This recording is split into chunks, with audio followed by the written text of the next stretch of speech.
I'm Ella Scotto, and we're going to be talking about the level. So I have 3 different levels here with me, and we have a 4-foot level, a 2-foot level, and a bullet level. Whenever you are going to level a surface or plumb a surface, you want to choose the length of level that is going to span the majority of the surface that you're leveling. So if we wanted to get a representation of what was going on with this table here in front of me, I would choose my 4-foot level because it is the longest one that I have access to at the moment. If I used my 2-foot level or my bullet level, I'm only going to get a representation of what is going on from one end of the level to the other.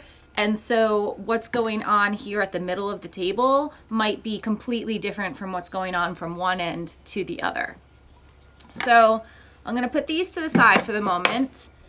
And the first thing I want to do is make sure that my surface is clear of debris. If I have little pieces of wood shavings or dirt piled up, it's going to lift my level on one end or the other, and it's going to skew my results. So I'm going to clear all of this off. And now I can go ahead and place my level down. And I'm going to be looking at this center bubble here. Now I want my bubble to be as close to in between those 2 center lines as possible. Right now, my bubble is a little bit further this way than I would like it to be. So to get my bubble centered between those 2 lines, I'm going to have to lift one end or the other. If you're not sure which end to lift, go ahead and pick one up. If the bubble gets worse, that's not the right end. So then I have to come to this end, and I'm going to lift it just enough so that my bubble is perfectly centered between those 2 lines. Now at this point, what I would do if I had a shim is I would maybe stick a shim under there, or I can eyeball about how much I'm lifting my level. And it looks like it's maybe 1/8 of an inch or 3/16.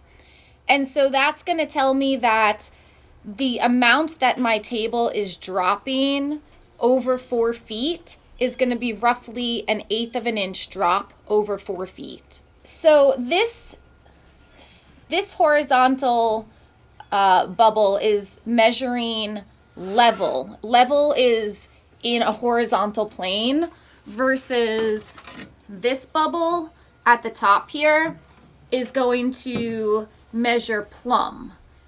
And so plumb is going to be your vertical plane. Then we have our 45-degree bubble over here, which is going to give us our 45-degree angle for bracing. If we have braces that need to be at 45-degree angles, we can use our 45-degree bubble for a quick little reference.